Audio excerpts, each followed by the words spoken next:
Amigos, qué bellísima imagen nos recibe en esta ocasión la Plaza Juan Pablo II, la Plaza de las Américas, que tiene como marco bellísimo, como fondo, la Basílica de Nuestra Señora de Zapopan. Y a los pies de María Santísima iniciamos este programa, Apologética, Razones de Nuestra Esperanza. Mi nombre es Rafael Enrique Piña Valdés. Soy un laico, católico obviamente, de la Arquidiócesis de Guadalajara, y es para mí realmente una gran alegría. Siempre para mí, además de alegría, también es un gran honor poder compartir un poco de las razones de nuestra fe con todos ustedes que nos siguen a través de esta señal de María Visión en cualquier parte del mundo. De manera particular, saludo y doy la bienvenida a los que nos siguen en los Estados Unidos de América, en México, en Centroamérica, particularmente en Guatemala, en El Salvador, en Costa Rica, en Sudamérica también, en Argentina, en Chile, en Perú, en Ecuador, todos nuestros hermanos. Y también aquellos que nos siguen en España, en Francia, en Italia tal vez. Y sabemos también por los correos electrónicos, por las llamadas, que hay muchas personas que siguen la señal de María Visión a través del Internet en países distintos a los que ya he mencionado. También a ustedes que nos siguen por el Internet, les doy la más cordial bienvenida. Por si ustedes no saben cómo seguir María Visión por Internet, es muy sencillo.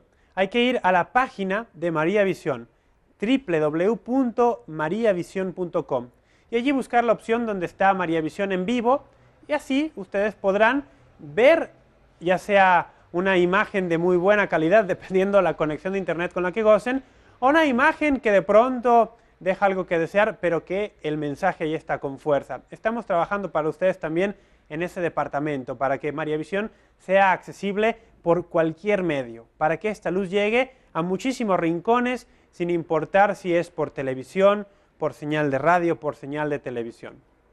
Bien, ¿a qué o para qué nos reunimos aquí semana a semana? Lo he dicho con anterioridad, pero hoy lo vuelvo a decir. ¿Qué tal que hoy sea el primer día que tú nos sintonizas?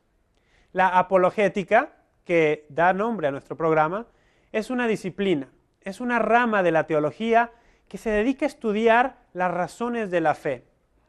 En un caso ya muy práctico, muy sencillo, en lenguaje en el que tú y yo podamos entender, diremos que la apologética se encarga de explicar y en su caso también defender la fe católica. Primero explicar. ¿Por qué primero explicar? Porque es muchísimo más importante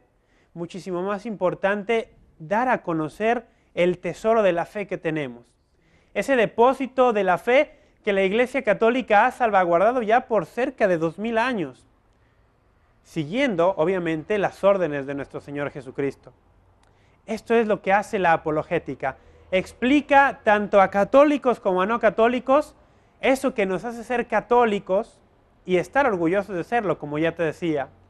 Explica a creyentes y a no creyentes qué es lo que nos distingue. Da las razones de nuestra esperanza para aquellos que de buena fe, o muchas veces también de mala fe, cuestionan nuestras creencias. Ahora, ¿por qué lo hacemos y dónde está nuestra justificación? En primer lugar, porque estamos convencidos. Yo estoy convencido que Jesucristo es el camino, es la verdad, es la vida. Es más, estoy convencido que Jesucristo es el sumo bien al que cualquier persona puede aspirar, que Él es la verdadera felicidad y que a Jesucristo se le encuentra de manera plena, de manera completa, de manera perfecta en la iglesia que Él fundó, la Iglesia Católica. Esta es mi convicción y es por eso que yo me reúno aquí semana a semana con todos ustedes para hacer esta apologética que explica y que en su caso también defiende. En la Escritura vamos a encontrar la justificación para esto en la primera carta del apóstol San Pedro, en el capítulo 3, en los versículos 15 y 16, donde Pedro, el primero de los papas, nos exhorta a todos nosotros, los seguidores del Señor, a estar siempre dispuestos a dar razones. ¿A quiénes? A todo el que nos pida las razones, la esencia de nuestra fe. Nos exhorta Pedro a estar siempre dispuestos a responderle a todos aquellos que cuestionen las razones de nuestra esperanza. Cristo es nuestra esperanza, nos enseñó Pablo en su carta a los Romanos. y es por eso que lo compartimos. Pero hay una cuestión fundamental. En el versículo 16 del capítulo 3 de la primera carta del apóstol San Pedro, él nos exhorta y nos dice claramente cómo debe ser esta apologética, cómo debe ser esta respuesta que brindemos al que nos cuestiona.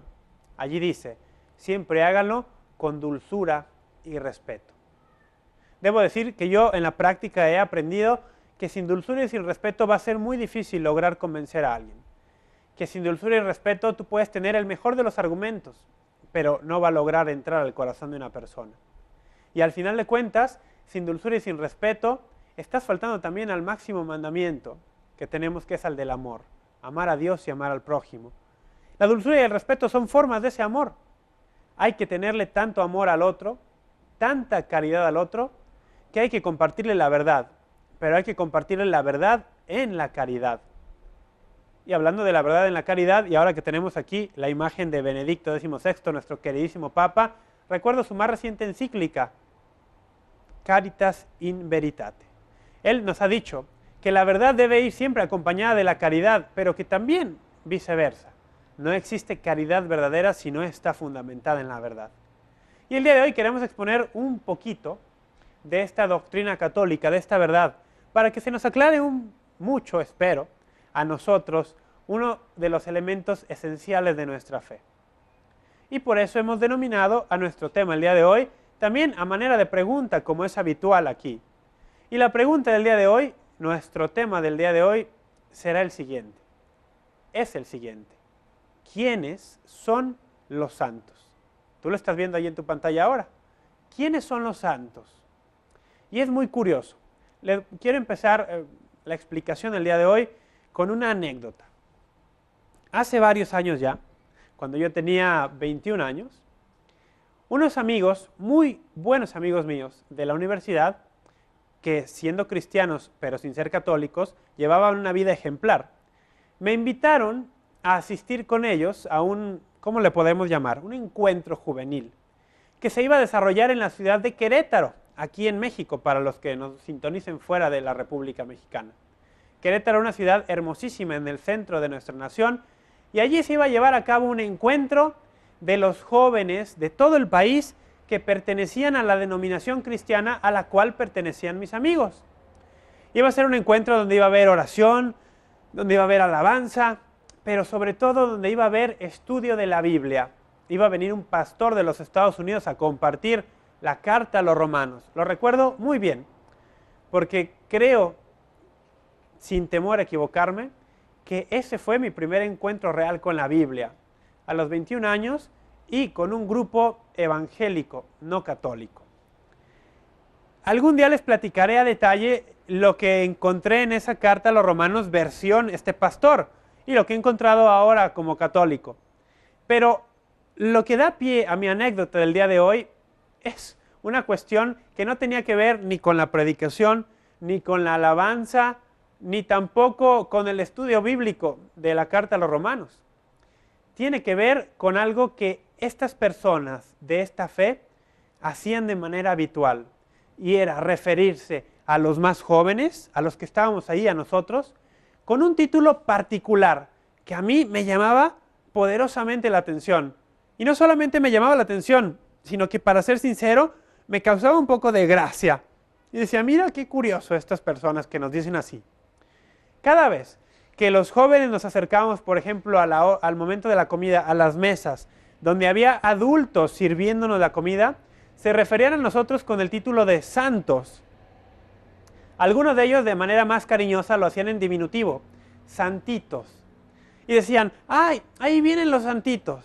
Allí vienen los santos. O de manera individual, en singular, cuando yo me acercaba, me decían, santito, ¿cómo estás? Santo, ¿qué va a querer? Esto, la verdad, a mí me causaba muchísima gracia, un impacto grande, no entendía. Y decía, ¿por qué no dicen santos? Porque yo, como católico a mi manera, y como católico, que sí había crecido católico, pero practicando más o menos, pues pensaba que los santos eran aquellos que estaban en el cielo, y que únicamente aquellos a los cuales la Iglesia pues nos permitía como rendirles un culto de veneración, o aquellos a los que invocábamos, o aquellos que tenían una imagen en la iglesia, en el templo. No sabía yo, claro, lo que la iglesia enseñaba acerca de los santos y de la comunión entre ellos, pero eso creía yo. Yo no sabía que estas personas estaban siguiendo el Nuevo Testamento, donde, por ejemplo, el libro de los Hechos de los Apóstoles o las cartas de Pablo se van a referir muchas veces a los cristianos vivos de las comunidades de ese tiempo, en el tiempo en el que se escribía, con este título. No lo sabía yo, pero así era. Y ahora me pregunto, ¿por qué no les pregunté por qué hacían esto? No les pregunté, mi mente estaba en otras cuestiones en aquel tiempo. Pero ahora, tiempo después, cuando he tomado la Biblia, he encontrado que lo que ellos hacían era algo bíblico. Bíblico, sí. Ahora, esto no significa que todos nosotros tengamos que estarnos llamando para dirigirnos los unos a los otros con este título, no. Pero antes de ir al corte sí quiero compartir un par de citas donde esto queda claro, donde esto es patente. Entonces te invito, aprovecho ahora, ve por tu Biblia, toma las Sagradas Escrituras, desempólvalas, sacúdelas, tómala, hay que abrirla. La Biblia es el libro católico por excelencia, es un libro para nuestro bien, para nuestra salvación. Allí hay palabras de vida eterna, hay que ir a ellas. Entonces te invito, toma las Sagradas Escrituras. Hoy tengo las mías un poco abajo, por eso me he tenido que agachar, pero ya, aquí la tengo. Toma tus Sagradas Escrituras y te invito a que vayas conmigo al libro de los Hechos de los Apóstoles. Vamos a ir. Hechos de los Apóstoles, capítulo 9, versículo 13. Este es un pasaje donde se encuentra a un discípulo, un cristiano llamado Ananías, al cual el Señor envía a que busque a un tal Saulo. ¿Has escuchado de él? Un tal Saulo que dicen por ahí, o decían por ahí, había sido perseguidor de los cristianos. Y Ananías recibe del Señor la indicación que vaya y lo busque. Y esta es la respuesta de Ananías. Hechos de los Apóstoles, capítulo 9, versículo 13. Respondió Ananías: Señor, he oído a muchos hablar de ese hombre y de los muchos males que ha causado a tus santos en Jerusalén, y que aquí tiene poderes de los sumos sacerdotes para apresar a todos los que invocan tu nombre. Palabra de Dios. Este Saulo al que Ananías se refiere es al que nosotros, tú y yo, conocemos como Pablo, Pablo de Tarso, San Pablo, el apóstol de los gentiles.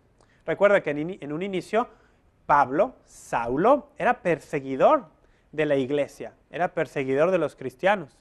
Y aquí Ananías dice: Señor, he oído de los muchos males que ha causado a tus santos en Jerusalén. ¿Se refería a Ananías a algunos que ya habían muerto en ese momento? No, se refería a la iglesia de Cristo.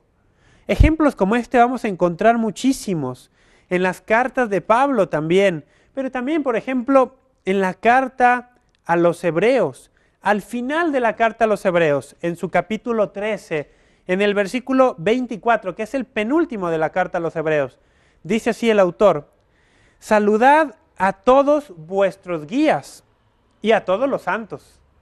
Os saludan los de Italia. Palabra de Dios.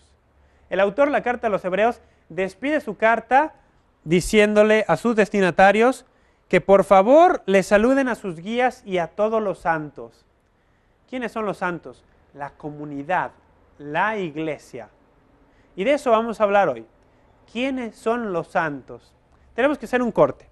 Yo te invito a que te comuniques con nosotros. Van a aparecer los teléfonos en tu pantalla. Y que también te comuniques a través de nuestro correo electrónico, que está apareciendo ahora. apologética@mariavision.com. Es para allá. apologética@mariavision.com. Regresamos en cuanto sea posible. Amigos, ya regresamos. Qué bueno que siguen con nosotros aquí en Apologética, Razones de Nuestra Esperanza. Les recuerdo nuevamente que tenemos un correo electrónico, apologética@mariavision.com, y que cada corte aparecen en su pantalla los teléfonos de María Visión donde ustedes pueden comunicarse con nosotros. Aprovecho a los que ya lo han hecho y también aprovecho para saludar en esta ocasión a Aurora, que nos escribe desde Chinautla, espero que así se pronuncie, Chinautla, Guatemala. Ella nos saluda, dice: estamos listos para ver el tema de esta ocasión. Quiero saber cuál es el nombre de la canción del programa, me gusta mucho. Mira, Aurora, voy a aprovechar porque muchas personas semana a semana me preguntan esto.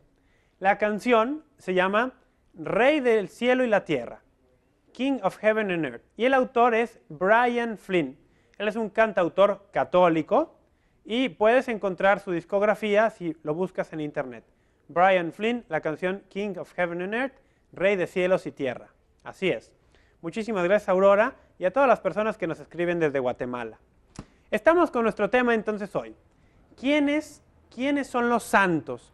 Y ya te compartía yo algunos pasajes, por ejemplo, de Hechos de los Apóstoles, de la Carta a los Hebreos, vienen muchos más en el Nuevo Testamento, donde se le llama santos a los cristianos que estaban vivos en ese tiempo. Ahora, quiero aclarar aquí algo. Nosotros, los católicos, tenemos, como ya mencionaba hace un momento, la idea de que santo es aquel que está en el cielo. Y aquí hay que hacer una aclaración. Sí son santos también ellos. Pero ¿por qué nosotros como que reservamos este título, digámoslo así? Lo reservamos para aquellos que su vida en la tierra ha terminado y que vivieron aquí de tal manera las virtudes cristianas que la Iglesia, después de un estudio muy riguroso, de un análisis, de un examen, que se llama el proceso de beatificación y de canonización, declara que estas personas efectivamente están en el cielo y que es adecuado, que se puede, por así decirlo, extender un culto de veneración a estas personas en toda la Iglesia. ¿Qué significa esto? En palabras simples, que se les puede imitar, que son dignos de imitación, que nosotros podemos tomar el ejemplo de sus vidas y a través de esos ejemplos crecer en las virtudes cristianas, que al final de cuentas la meta de todo cristiano es imitar a Cristo y convertirse en Cristo, o mejor dicho, dejar que Cristo viva en él, que cada vez nosotros seamos menos, como nos decía Juan el Bautista en el Evangelio de Juan, y que Cristo sea cada vez más en nosotros, para que podamos llegar al punto, como decía San Pablo, de que ya no soy yo quien vive, sino que es Cristo quien vive en mí. Esa es la finalidad de todos nosotros. Bien, he aclarado entonces este punto. Los santos, en la Iglesia Católica, el título, digamos, lo usamos de manera especial para aquellos que han pasado de esta vida a la siguiente y que la Iglesia los ha declarado dignos de ser imitados y de rendirles veneración. Ahora, también santos son, como dice la Biblia, todos los que formamos parte de la Iglesia del Señor, aún aquí en la tierra, aunque seamos pecadores. Y aquí valdría la pena aclarar un poco la etimología, la raíz de la palabra santo. Santo significa algo o alguien separado, apartado, particularmente separado o apartado para el servicio religioso, para una actividad sagrada.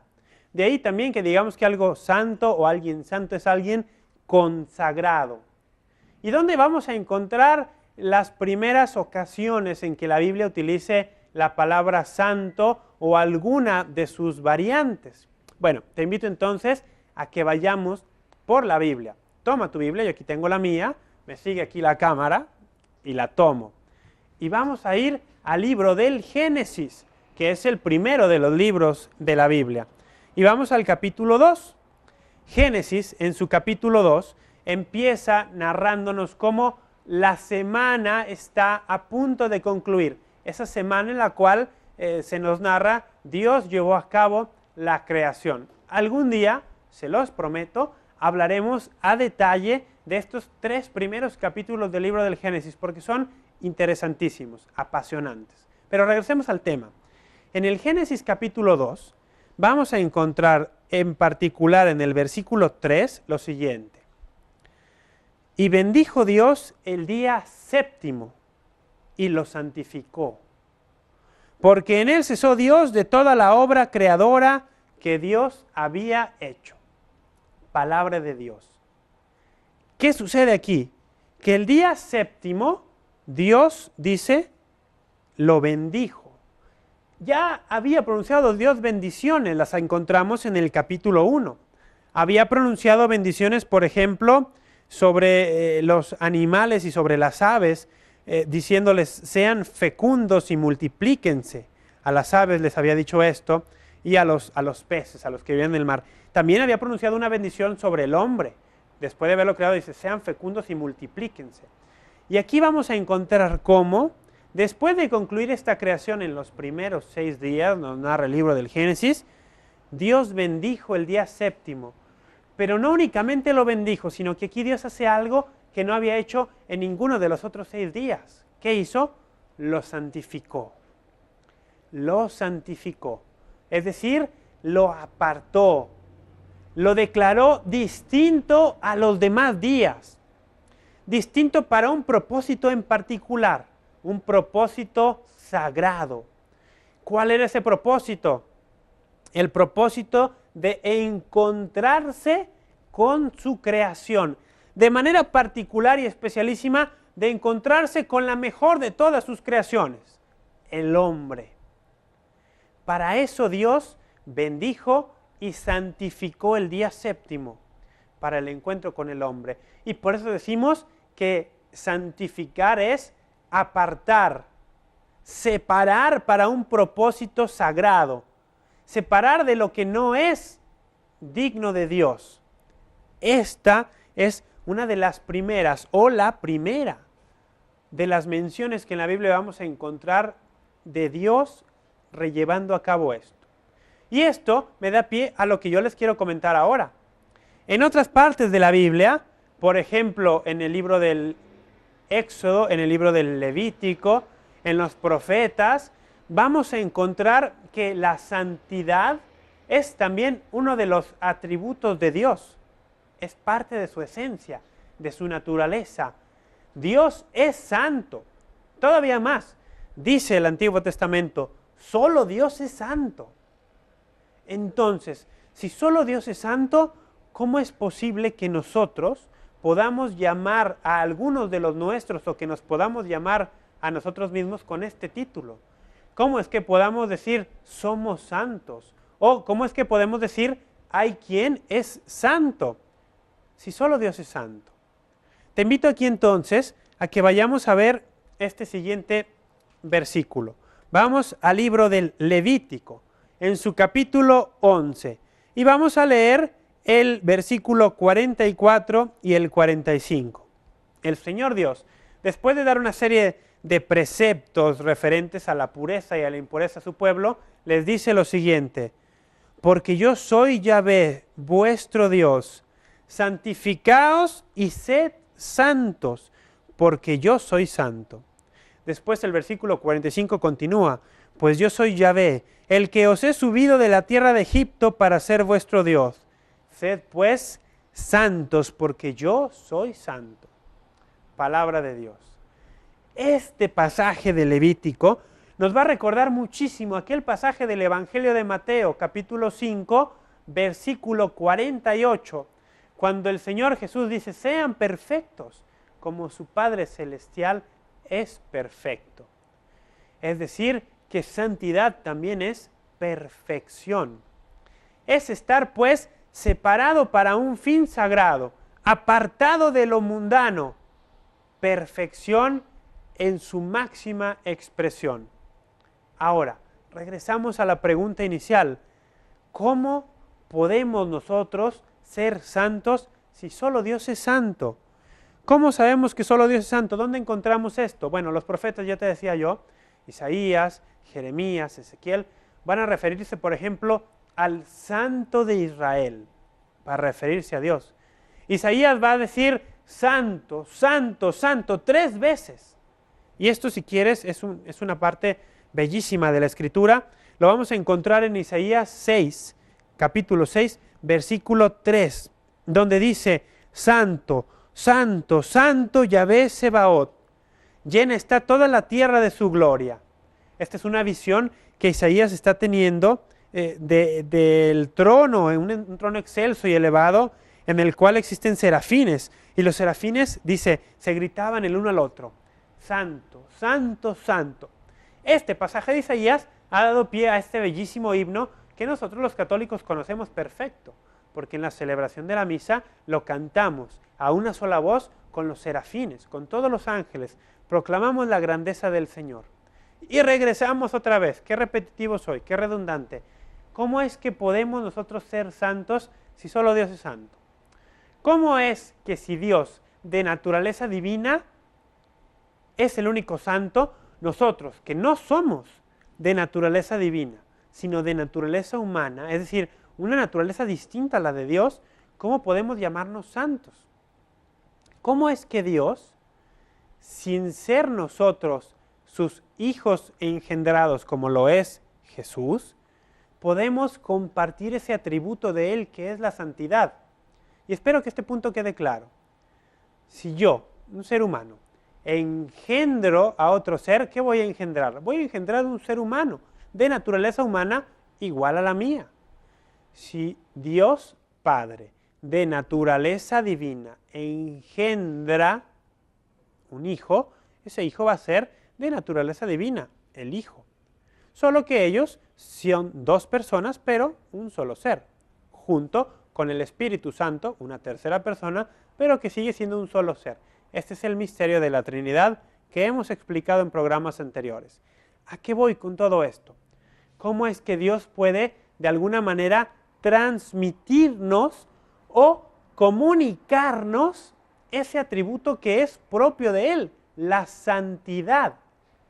Si somos santos, es porque Dios nos hace santos, nos comunica su santidad. Mira, vayamos al libro del Éxodo.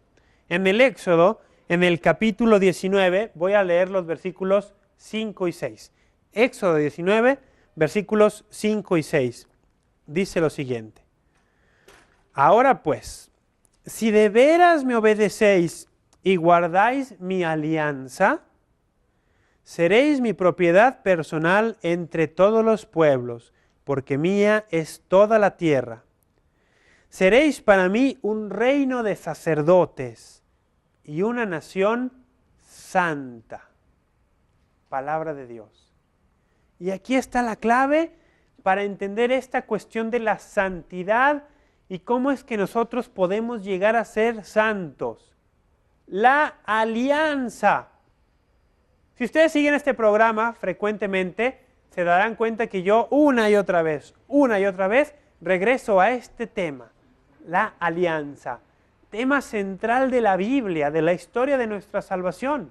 Aquí dice: si ustedes de verdad me obedecen y guardan mi alianza, serán mi propiedad personal entre todos los pueblos de la tierra. Serán para mí un reino de sacerdotes, una nación santa. La alianza de Dios, si nosotros vivimos de acuerdo a ella, es la que nos puede hacer santos. Con esta idea los voy a dejar. Vamos a hacer un corte. Recuerda, nuestro correo electrónico es apologética@mariavision.com para que tú nos escribas, y también llamadas por teléfono. Ese es el otro medio que puedes usar, que aparecerán los números en el corte. Ya regresamos. Qué bella, ¿eh? Qué bella es la Basílica de Zapopan, donde siempre nosotros podemos acudir como hijos a encontrarnos con nuestra madre, que siempre va a estar llevándonos hacia su Hijo, encontrándonos o permitiendo nuestro encuentro con Jesús. Estamos en Apologética, Razones de nuestra Esperanza, y el día de hoy estamos tratando el tema de la santidad. ¿Quiénes son los santos? Antes de que continuemos con el tema, porque los dejé en el bloque anterior allí con una idea muy importante, quiero aprovechar y agradecer a los que se están comunicando vía telefónica, y aquí tengo muchas de sus llamadas, y también a los que lo están haciendo vía correo electrónico. Está apareciendo ahora en tu pantalla. De manera particular, quiero agradecer a Fabi del programa Ponte las Pilas, que nos ha escrito, se ha tomado la molestia de escribirnos un correo, y dice: yo también quiero ir en el rumbo a la santidad. Yo también quiero ir en rumbo a la santidad. El mejor camino es de la mano de María para llegar a Jesús. ¿Qué tal? Así es, Fabi. Tienes toda la razón, como siempre, y yo estoy totalmente de acuerdo contigo. Y yo también quiero ir en ese rumbo. Y estoy seguro que todos los que estamos viendo en este momento María Visión queremos ir en ese rumbo. Por eso este tema es importante. ¿Quiénes son los santos? Y hablando de santos, yo quiero mandar un gran saludo a un amigo muy bueno que yo tengo. Se llama Darío, es un pequeñín, es un niño. que semana a semana está allí pendiente del programa y que en esta ocasión nos ha honrado con su presencia. Lo tenemos aquí, está ahí medio escondido, pero ahorita lo van a ver. Darío, mira, saluda, ahí está. Ha venido a visitarnos, su mamá hizo el grandísimo favor de traerlo, aprovechando que mañana no tiene escuela, ¿sí? Yo quiero aclarar, él no está desvelándose ni mucho menos, sino que no tiene escuela. Y bueno, ha venido a conocer María Visión y a estar aquí también con ustedes, porque él también, así desde pequeñito, quiere ser santo y quiere conocer las razones de nuestra esperanza. Entonces, gracias a Darío y a su mamá por acompañarnos. Y gracias a todos ustedes que desde sus hogares, tal vez desde una enfermedad, desde una cama, nos acompañan también. Sus oraciones nos mantienen en esto. Estábamos pues en nuestro tema. ¿Qué habíamos leído en el libro del Éxodo, en su capítulo 19? Algo importantísimo. Dios diciéndole al pueblo, si de verdad guardan mi alianza. El Señor estaba haciendo una alianza con su pueblo, hemos hablado de esto antes. Las alianzas siempre son iniciativa de Dios. ¿Y para qué? Esta es una pregunta importantísima para nuestra vida cristiana. ¿Para qué Dios ha tomado la iniciativa de hacer alianzas con nosotros? De renovar esas alianzas cuando las hemos roto. ¿Por qué Dios se ha tomado esta molestia? Porque la alianza es la manera que Dios ha elegido para que nosotros, siendo criaturas de naturaleza humana, esencialmente distintos a su naturaleza divina, podamos llegar a ser sus hijos, podamos llegar a ser su familia, y compartir los bienes divinos que son propios de la Trinidad, que es en su esencia una familia. Lo decía el Papa Juan Pablo II, bellísima enseñanza. La Trinidad es una comunidad de vida y amor. Por lo tanto, es una familia verdadera. Y las familias aquí en la tierra estamos hechas a imagen y semejanza de esa verdadera familia. Scott Hahn, mi teólogo favorito, dice, en este sentido, no es como que Dios sea como una familia. Más bien, Dios es familia y nosotros aquí en la tierra somos como una familia, a semejanza de la familia verdadera. Todo esto Dios lo hace a través de las alianzas. La alianza es la que Dios, por su propia iniciativa, por amor, hace con nosotros para llevarnos de ser criaturas a ser sus hijos, para que seamos su familia. Y a través de esas alianzas y a través de hacernos su familia, es como Dios nos comunica, nos hace participar de su santidad, porque solo Él es santo. Y por eso decíamos, por eso leíamos en el Éxodo, en el capítulo 19, que dice, si de verdad me obedecen, si de verdad guardan mi alianza, serán mi propiedad. Pero no solo eso, no solamente seremos su propiedad, sino que serán, dice, para mí, un reino de sacerdotes y una nación santa.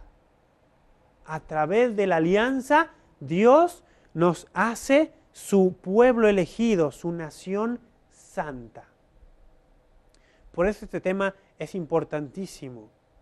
Ahora, hay una cuestión todavía más importante, o una cita todavía más relevante para nuestro estudio el día de hoy.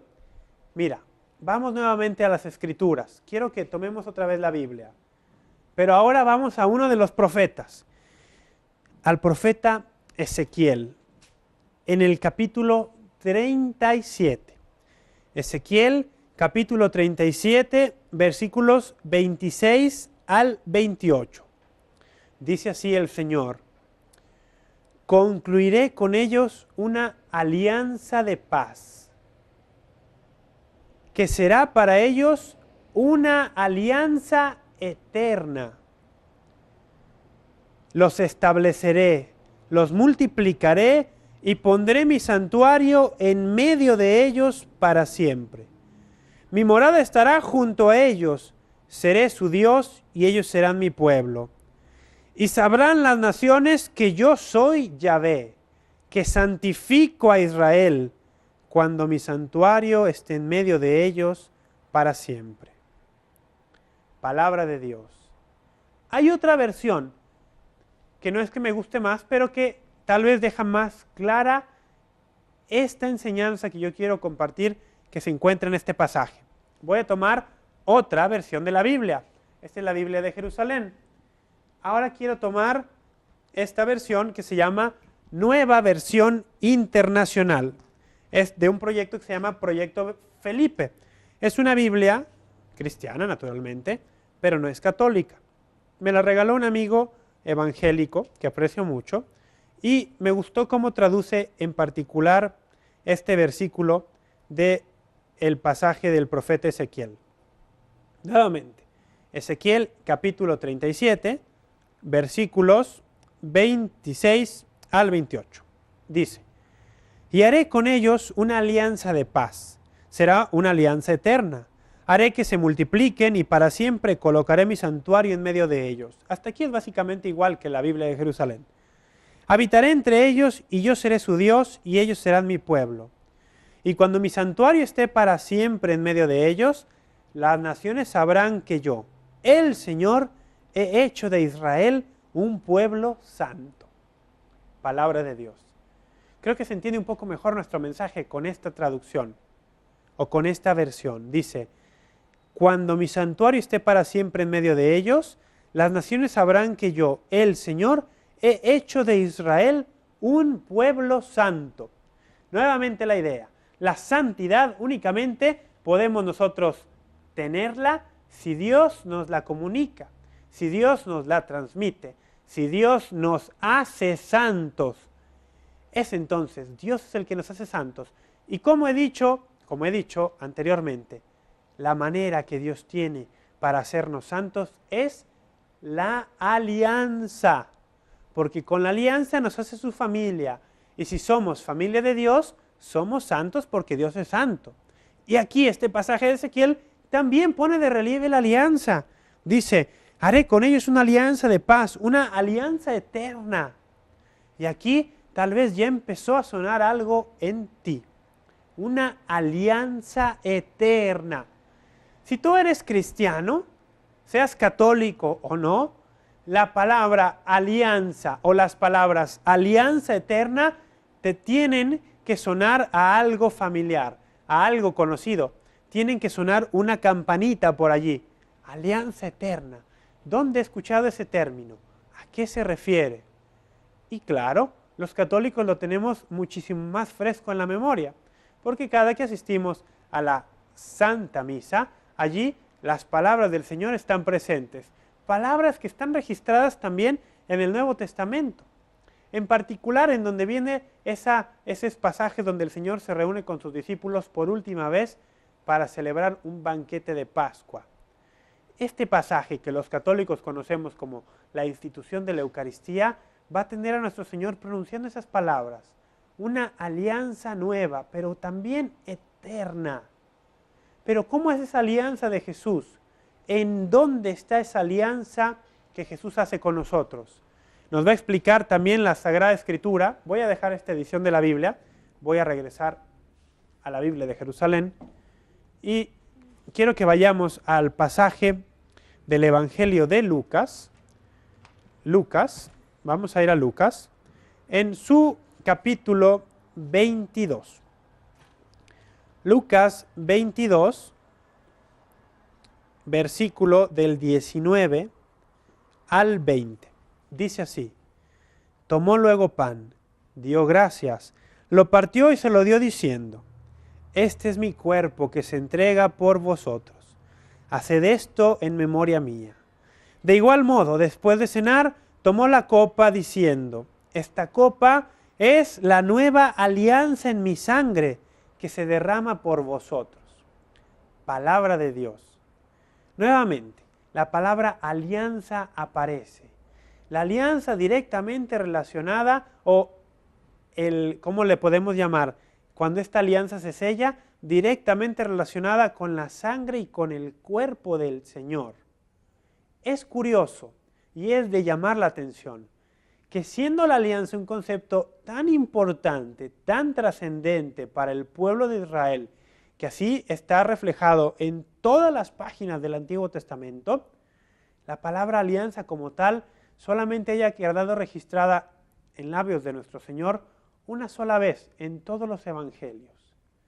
¿En qué ocasión mencionó Jesús esta palabra? En la última cena. ¿Y será que la pronunció solo una vez, porque era poco importante?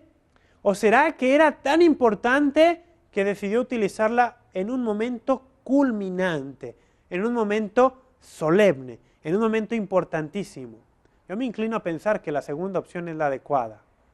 El Señor únicamente utiliza el término alianza cuando Él está reunido con sus discípulos previo a su pasión y muerte, y que les está dejando una manera de perpetuar su presencia en medio de ellos, una manera de sellar y de renovar esa alianza que Dios había venido haciendo con la humanidad desde el principio, desde Adán, que había renovado cada vez que la habían roto, pero que también los profetas habían prometido, habían profetizado. Esa alianza nueva, esa alianza eterna, que ya no se rompería. Aquí el Señor está cumpliendo todas las profecías. Este es el cáliz de mi sangre, la copa de mi sangre, que se derrama por ustedes, la alianza nueva. La alianza nueva. Tenemos que hacer otro corte. Quédate con esta idea. La alianza en la sangre de Jesús, esa alianza que viene a ser el cumplimiento de las profecías del Antiguo Testamento, esa alianza en la sangre de Jesús es la que nos permite a ti y a mí ser santos, pero ser santos verdaderamente. Regresamos inmediatamente. Estamos de regreso, amigos. Gracias por seguir con nosotros. El día de hoy estamos tratando el tema de la santidad. ¿Quiénes son los santos?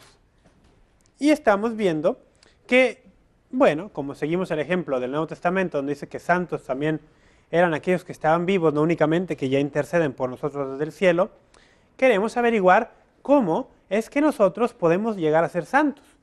Porque hemos visto que santo es solo Dios y que la santidad es un atributo esencial de Dios. Que si nosotros, siendo esencialmente distintos a Dios, queremos ser santos, necesitamos que Dios de alguna manera nos haga llegar a esa santidad, nos comunique esa santidad, nos haga partícipes de su santidad. Y estábamos viendo nosotros diferentes pasajes en los cuales entendíamos cómo es que Dios había elegido hacer esto a lo largo de la historia. ¿Cuál es el medio que Dios ha querido elegir para hacernos santos, para hacernos una nación santa, para ser santificados por Él? Y hemos descubierto a través de diferentes pasajes que el medio que Dios ha querido para esto es la alianza. Esa alianza que fue realizada desde con Adán, ratificada con Noé, después llevada a cabo también con Abraham, con Moisés, con David, y que ha tenido su cumplimiento definitivo, una alianza nueva y eterna, esa alianza ya profetizada por Ezequiel, por Jeremías, que tiene su cumplimiento en Jesús.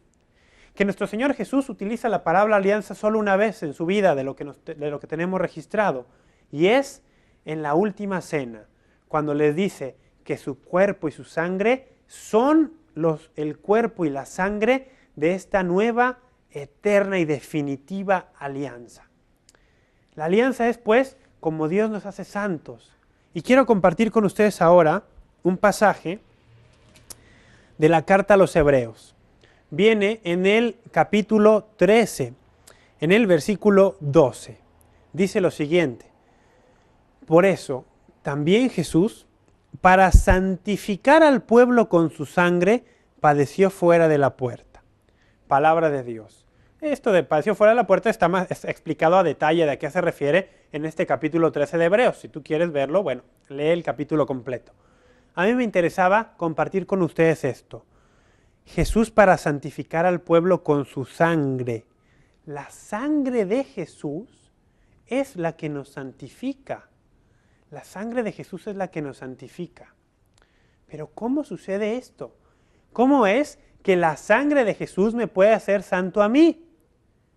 Para empezar, yo leo, por ejemplo, en el Antiguo Testamento, en el libro del Éxodo, que la sangre de los sacrificios que prefiguraban ciertamente el verdadero sacrificio de Jesús, la sangre de los sacrificios, mira, esto lo vamos a encontrar en Éxodo capítulo 24, versículo 8. Dice, entonces Moisés tomó la sangre, roció con ella al pueblo y dijo, esta es la sangre de la alianza que Yahvé ha hecho con vosotros de acuerdo con todas estas palabras. Palabra de Dios. Yo veo que la alianza antigua era hecha mediante la sangre de corderos. Y ya hemos hablado de esto. ¿Quién es el cordero? El cordero es Jesús y era una figura de Jesús. Pero entonces aquí vemos que la sangre tenía que ser rociada al pueblo para que esta alianza se llevara a cabo. Y hemos visto que la alianza es la que realmente santifica, la que Dios ha utilizado para comunicarnos su santidad. Es decir, que la única forma que tú y yo tenemos para ser santos es a través de la alianza. Y la alianza, nos dice el mismo Jesús, es en su sangre. Pero el Antiguo Testamento dice que la sangre tenía que ser rociada. Vamos, yo no estuve al pie de la cruz hace casi 2000 años. Al pie de la cruz estuvo el centurión, estuvo María y estuvo Juan. Y unos cuantos más allá alrededor. Yo no. ¿Cómo es posible entonces, si yo no estuve ahí como para pretender ser rociado con la sangre de Cristo, esa sangre pueda santificarme y pueda hacer una alianza conmigo? ¿Cómo es posible esto? Mira, para los católicos es muy sencillo. Tan sencillo que muchas veces, desafortunadamente, lo pasamos por alto, lo ignoramos, lo desconocemos, inclusive hasta puedo decir por omisión lo despreciamos. En la misa. ¿Por qué? ¿Qué sucede en la misa? La misa es el invento de Jesús, sí, eso es, el invento de Jesús para que su sangre, derramada una sola vez y para siempre en el Calvario, pueda tener efecto en ti y en mí de alianza. Efecto de alianza. Y que mediante ese efecto de alianza yo pueda ser familia de Dios. Y que siendo su familia pueda compartir su santidad y ser santo. Y ahora empezamos a entender cómo es que en el Nuevo Testamento vamos a leer que a los cristianos se les llamaba santos o se llamaban santos entre ellos. ¿Por qué se llamaban entre sí santos? ¿Porque eran perfectos? No, pero sí aspiraban a la santidad. ¿Porque no pecaban? No, pero sí confesaban sus pecados. ¿Se les llamaba santos o se llamaban santos entre sí porque eran mejores que nosotros hoy en el siglo XXI? No. Si tú lees el Nuevo Testamento, por ejemplo, las cartas de Pablo o las cartas católicas, te vas a dar cuenta que los cristianos de la primera generación eran tan pecadores como nosotros hoy en día. Pecaban, muchos de ellos, de fornicación, de adulterio, muchos de ellos pecaban de vicios como el alcoholismo, pecaban de murmuraciones, de desobediencia y un larguísimo etcétera, etcétera. No eran mejores que nosotros, no eran más perfectos que nosotros. Y sin embargo, el Nuevo Testamento, como leíamos al principio del programa, no duda en atribuirles el título de santos. ¿Por qué entonces entre los primeros cristianos resultaba común dirigirse unos a otros con este título? Porque los primeros cristianos, bajo la enseñanza de los apóstoles, tenían muy claro, clarísimo, que ellos habían sellado una alianza nueva y eterna con Dios a través de Jesucristo, también Dios. Que ellos vivían en esta relación no personal con Jesucristo como su Señor y Salvador, no, una relación de alianza con Jesucristo, con el Padre de Jesucristo, con el Espíritu Santo y con todos aquellos que en la historia habían vivido en alianza con Dios. Porque la alianza hace familia, pero la familia de Dios no conoce límites, ni de tiempo, ni de geografía, ni de tiempo, ni de espacio. Es decir, que la familia de Dios es esa gran comunidad de vida y amor que trasciende los siglos, que trasciende las fronteras de los países. ¿Por qué? Porque la familia de Dios Si Dios está vivo, entonces su familia también está viva. Por lo tanto, para la familia de Dios, la muerte ya no importa, la muerte en esta tierra. Es así como comprendemos cómo se crea esta comunión de los santos, tanto los que estamos ahora vivos en esta tierra, como los que, habiendo vivido en Cristo y habiendo muerto en Él, viven ahora en Él también.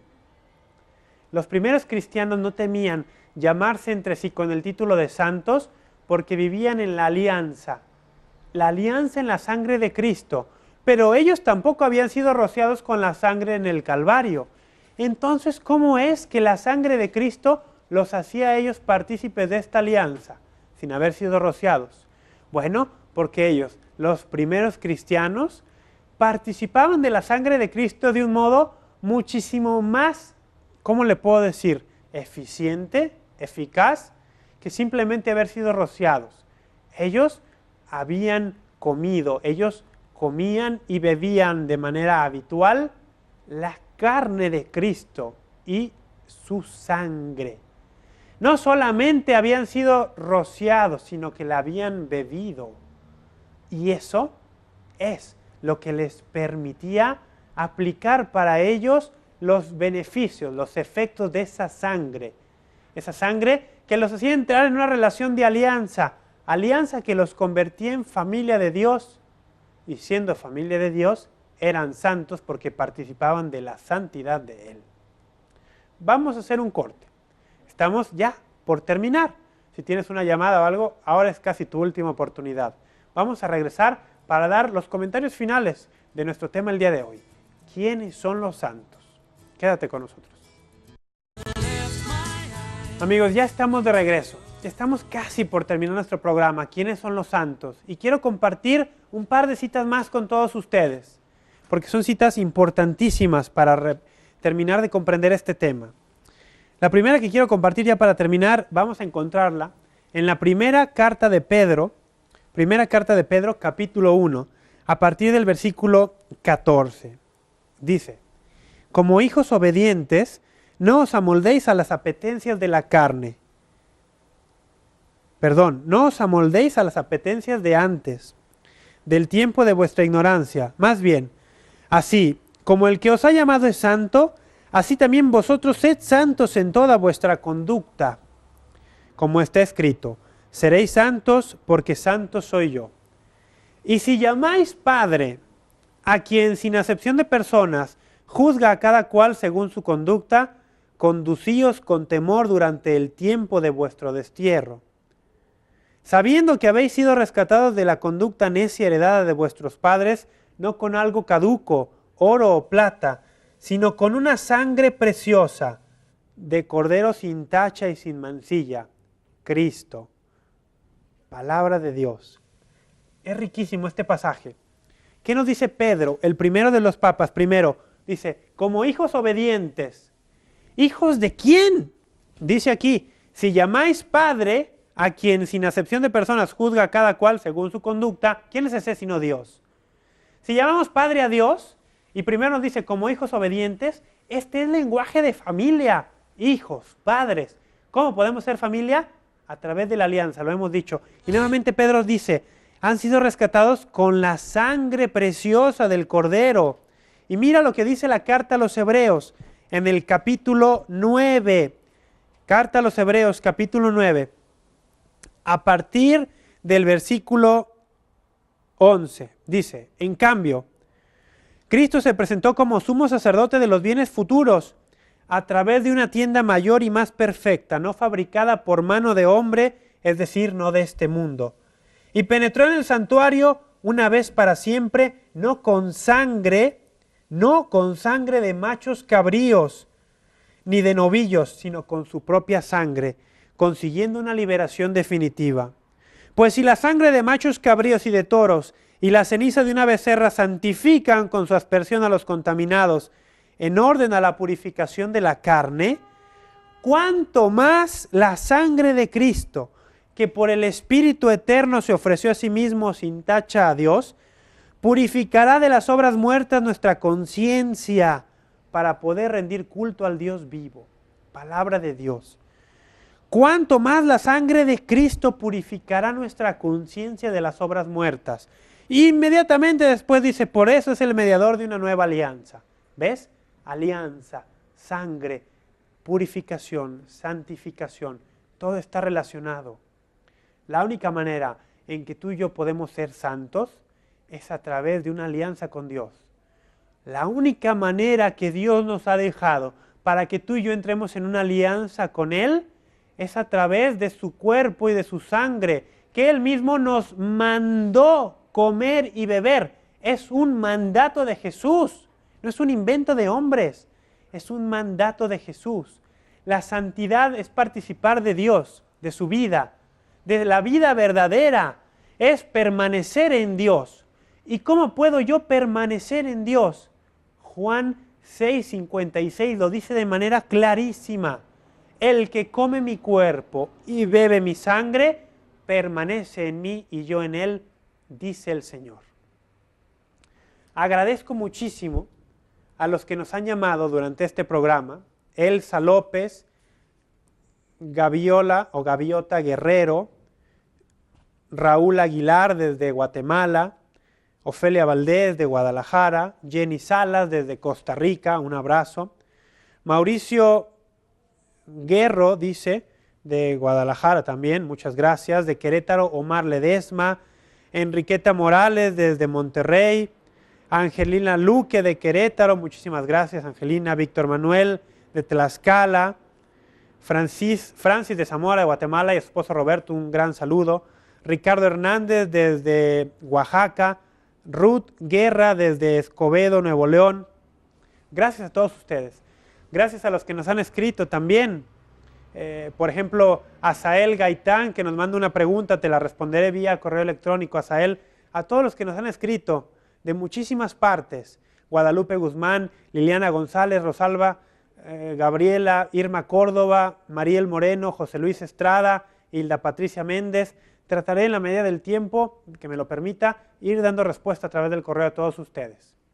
Por último, Dios quiere que seamos santos porque Él es santo. Pero Dios, cuando nos pide algo, nos provee lo necesario para que nosotros logremos eso que Él nos ha pedido.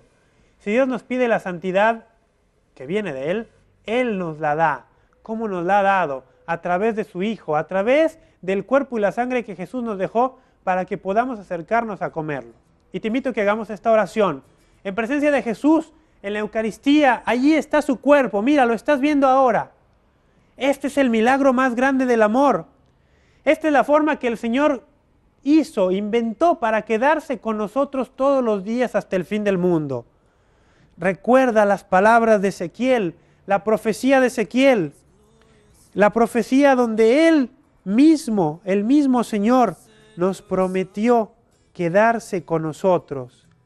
Dice, sabrán todas las naciones que yo soy el Señor, cuando mi santuario esté en medio de ellos para siempre, y sabrán que yo he hecho a Israel santo.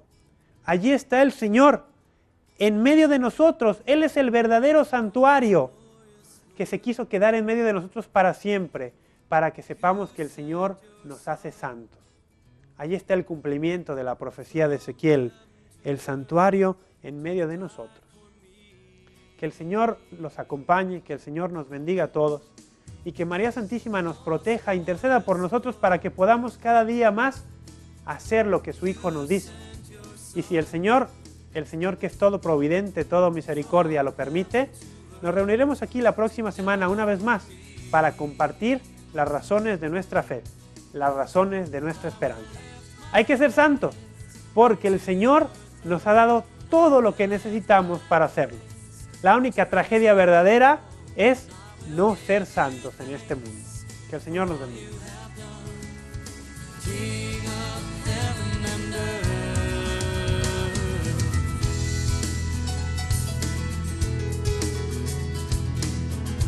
Now the blind can see.